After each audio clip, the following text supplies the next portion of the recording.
Everyone, and welcome back to the channel. Today I am finally going to be talking about Deadhouse Gates, book 2 of Malazan Book of the Fallen by Steven Erikson, and this book was an experience for me. This book took me actually exactly 1 month to finish, and I can't say I enjoyed my entire experience with it. This book, for me, is type 2 fun. When I say that, I mean looking back on it, I'm so glad I read this, and I actually did have a decent level of enjoyment from it. But while I was reading it, I was not having the best time with it. It very much reminds me of like doing a hard exercise, hike, whatever, and the whole time you're doing it, you're not enjoying it. You're questioning why you are even doing the thing you were doing. But then in retrospect, when you're done with it and the accomplishment is there, and you can kind of look back at it from a place of fulfillment or being done with whatever the objective was, you have fonder feelings of it. And that is, I think, what wraps up my general feelings for this book. With that being said, I did end up giving this a 3-star ranking for a lot of this book until the very end, not the very end, but until the end really started to come in. This was going to be a 2-star book for me. I was really having a rough time with it. I thought so much of what was going on was boring when I was looking at it individually and not looking at it as a whole. And I have the same kind of feeling with Wheel of Time. There are so many great books in the Wheel of Time, but the series as a whole is just on another level compared to when you break it down into its individual pieces. And that's how I felt about this book individually. Each character group that we're kind of following throughout it, each section that is happening, I mean, this book is broken into 4 books. When I look back at it as a whole, it's significantly better than each individual piece of it for the most part. Like I said, the end did do a lot of heavy lifting here. A lot of things just kind of came together at the right moment for me. The end made me feel things and deliver on things that I was hoping to get throughout the book, but it really just kind of saved it for the end for me, unfortunately. I will say part of that problem was I didn't connect with a lot of the characters until the very end. And it's funny, by the end of this book, I felt for basically every single character that was happening, or every little like mini arc we're getting in here, I ended up feeling extremely attached to them. But there were so many points throughout the story where I was messaging friends and just telling them how boring this was, that this was just, I don't know if I'm gonna be able to do this. I don't DNF books, but there were many parts throughout this book where I was like, it's gonna be a long road to get through this one. And it was. I mean, a month is definitely a long time for me to finish a book. That is significantly longer. I'm normally about a book a week person, even with longer books, sometimes 2 if it's a super long book. So this was at least double my normal length. And with all that being said, being done with it now, I can absolutely say that Erikson has written a masterpiece here. Now, it might not be a masterpiece that I enjoy to the level of some other people, but it is definitely something that I can look back at and say, this is an author who is in such command of what they are writing and what they are trying to do and accomplish that I'm kind of in awe. It's not often where I just feel that way about the person writing a story, that they just have this like iron grip on exactly what their plan is. And I think that's funny when you think about this book, because this wasn't even an originally planned book.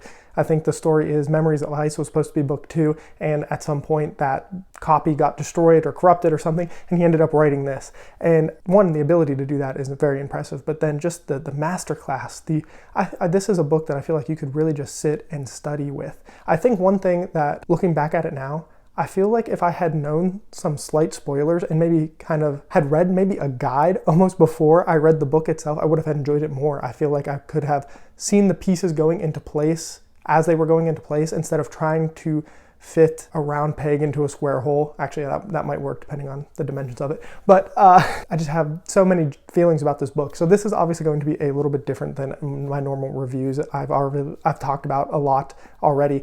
This will still be spoiler free, but this will probably be the last spoiler free review I do for Malazan. I think going forward, so much is happening that I think it's really going to be impossible to do justice in a review and not have some spoilers in it. I'll probably always have a spoiler free section, but the spoiler section will probably get longer and longer from here on out. I would also like to say this book definitely is interesting in the fact that it feels like another book 1. So you have Gardens of the Moon and you have Deadhouse Gates, and because so much is separate in each book, I know there are some carryover characters and there are definitely some connections that are obviously very important from Gardens of the Moon, but they feel so different and take place in such different places that I think it's appropriate to have both of these spoiler free because they're just so different. And I think if you don't like Gardens of the Moon, you could absolutely love Deadhouse Gates. And if you're more like me who really liked Gardens of the Moon, you might not like Deadhouse Gates. And I'm very curious on going forward with the series, which kind of pattern it falls into. Is it going to be more like Deadhouse Gates, or is it going to be more like Gardens of the Moon? A blend, I don't know. Will I come to like it more as I'm reading it? Because in retrospect, the more I think about this book, the more I did enjoy it. I will say one thing that I was worried about with this series as a whole, and I think I even titled my Gardens of the Moon review, was, is it as difficult as people say it is? And I didn't feel that about Gardens of the Moon, but I did here in Deadhouse Gates. I don't know if I came into this a little bit cocky, saying, it's not actually that hard. You do obviously have to pay attention, and you can't be multitasking, all this other stuff. But this book, I did definitely feel was more difficult, and I felt like I got lost more often than not, especially compared to Gardens of the Moon. There are definitely things in here where at first I was fine, and then somewhere along the line, I just it kind of got away from me. And so I do think that is another interesting aspect of my experience so far with reading Malazan. This will also be a review where I absolutely am going to have to refer to my notes a little bit more often than I normally like to, but I have a lot written down, and I don't want to miss out on anything that I was going to talk about.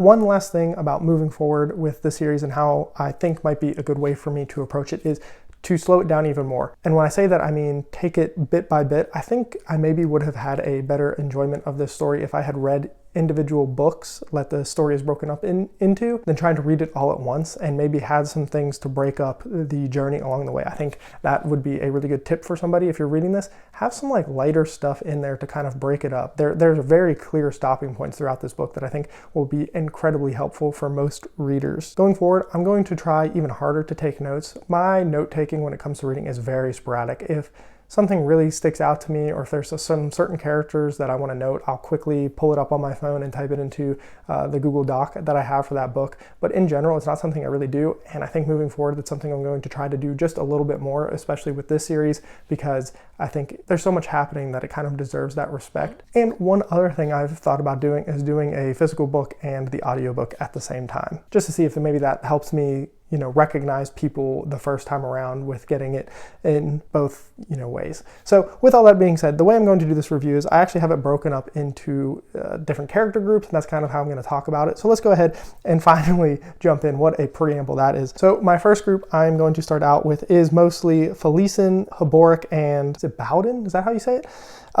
I found this to be one of the groups that early on I definitely attached myself with the most, and throughout the story I really enjoyed Felisin's character. Her and Kalam and Coltaine. See, this is what happens, like I said, as the story goes on, it just more and more. But really Felisin, Kalam, and Coltaine, but Felisin and Kalam probably the most, are the two characters that I really felt connected with. And I feel like I have heard that Felisin is kind of a controversial character in this book, and I can definitely see why. I can see why people look at her as a spoiled, rich noble who doesn't realize the situation they have been put in, and they definitely make choices that are extremely frustrating to not just the reader, but the people around her. There are definitely times where she, there's an early on example of where she's like, no, I'm going to get those blankets wet. I don't care if you need to sleep in them later. I'm going to get dry, or something like that. And I can definitely see that aspect of her character. But for me, the absolute torment she's going through from the station she was at to where she is throughout this book, and then obviously just an incredible journey she goes on, is, like I said, spoiler free, but the transformation that she goes on at the end of this book is just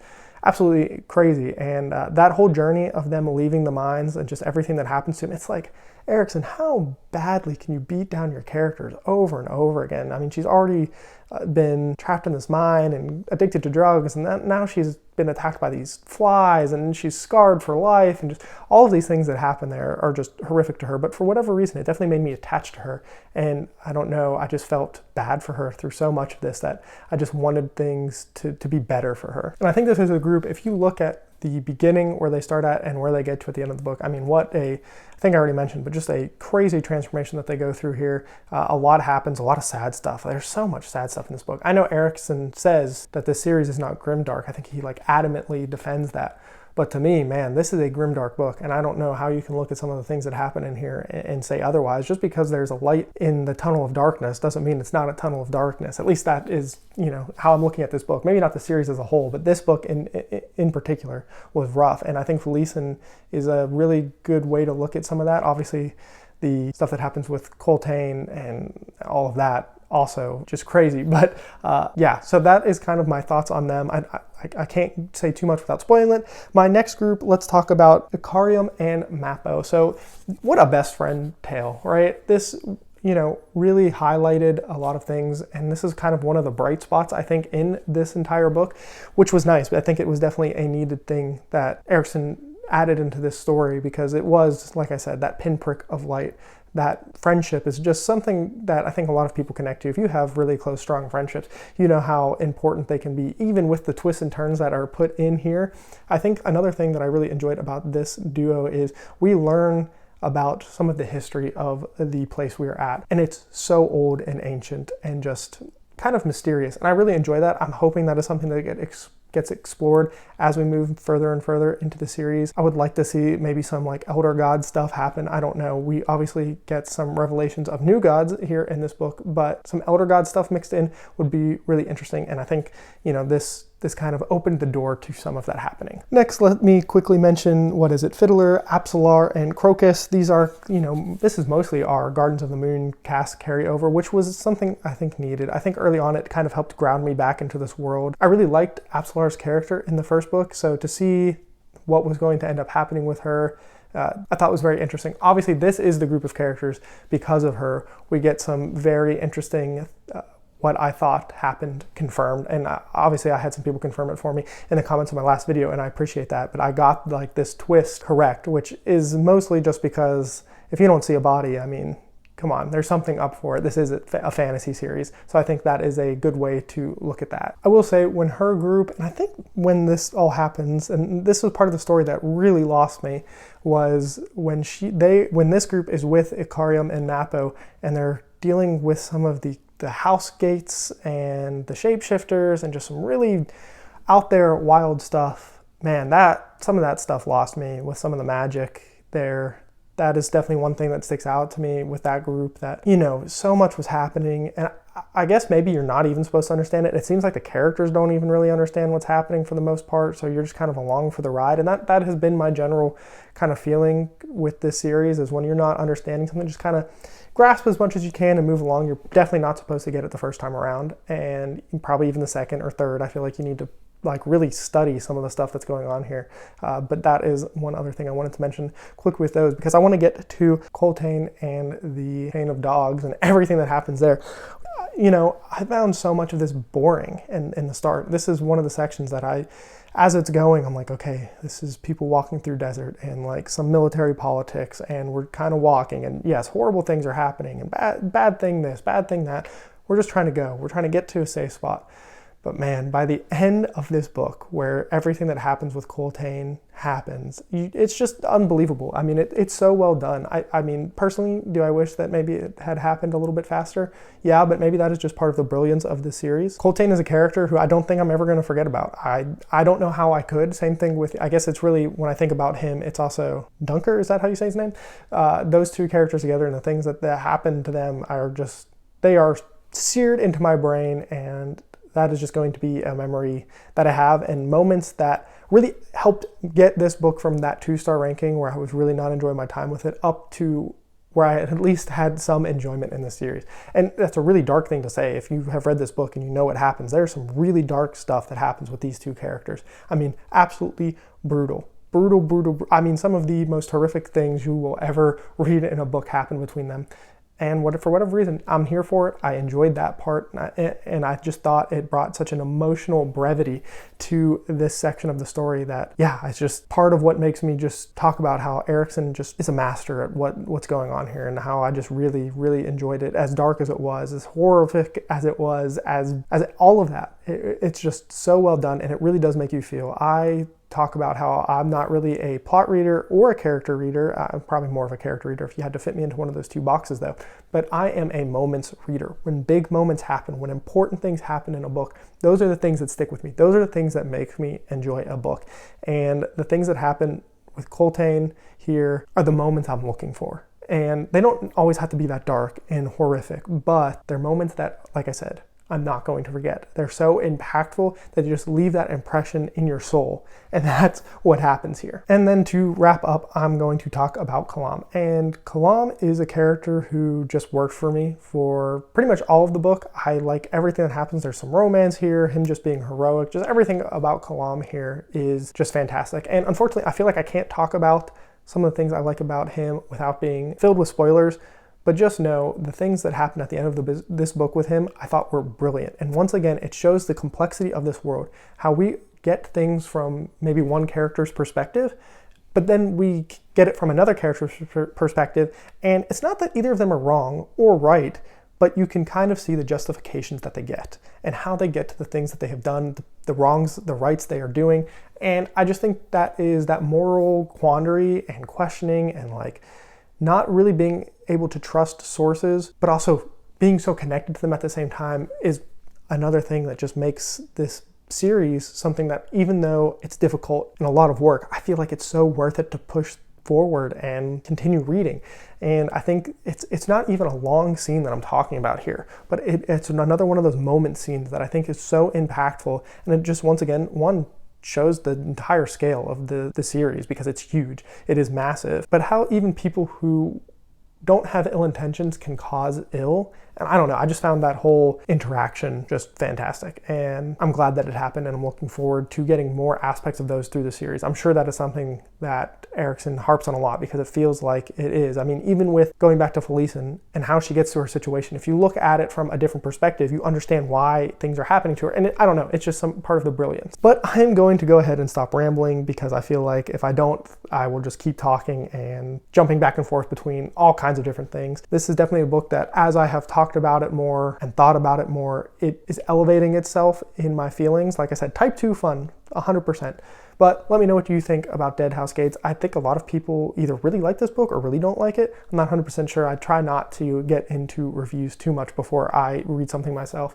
But it will be on to Memories of Ice here soon-ish. I have a couple other big reads, but it will happen sooner than later. Let me know if you think my opinions are right, wrong. I'm always curious on how people feel about books. So definitely leave a comment down below. And as always, have a good one.